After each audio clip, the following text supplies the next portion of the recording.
నమస్తే, welcome to four sides TV. నేను విజయ్.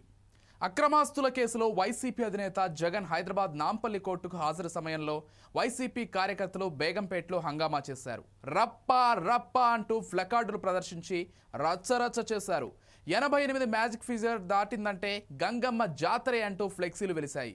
ఇక ఎయిర్పోర్ట్ నుంచి నాంపల్లి కోర్టు వరకు భారీగా ర్యాలీ నిర్వహించారు. సూపర్ స్టార్ మహేష్ బాబు, జగన్, కేటీఆర్ ప్లకార్డులతో హల్చల్ చేశారు.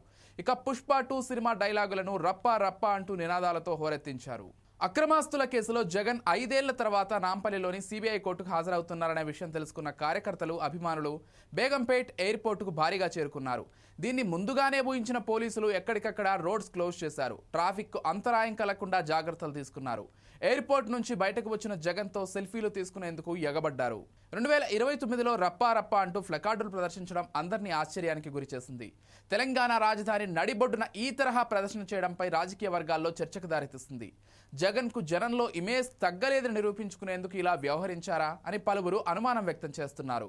తమ ఉనికిని చాటుకోవాలనే వైసీపీ ఆకాంక్షను ప్రతిబింబిస్తోందని పలువురు కూటమి నేతలు విమర్శిస్తున్నారు. 2029లో రప్పా రప్పా అంటూ రాసి ఉన్న బ్యానర్లు ప్రదర్శించడంపై కూటమి పెద్దలు ఆగ్రహం వ్యక్తం చేశారు.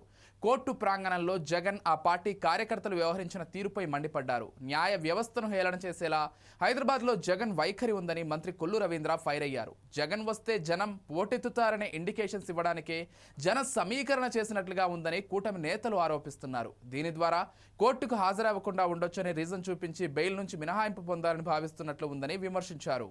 ఈ తరహా బెదిరింపు రాజకీయాలు వైసీపీ మానటం లేదని టీడీపీ సోషల్ మీడియా తీవ్ర విమర్శలు గుప్పించింది.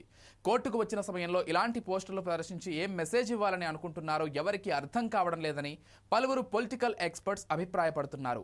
ఏదైనా కూడా రాజకీయాల్లో ఈ తరహా ఘటనలు పునరావృతం కాకుండా ఉండాలని రాజకీయ విశ్లేషకులు చూపిస్తున్నారు.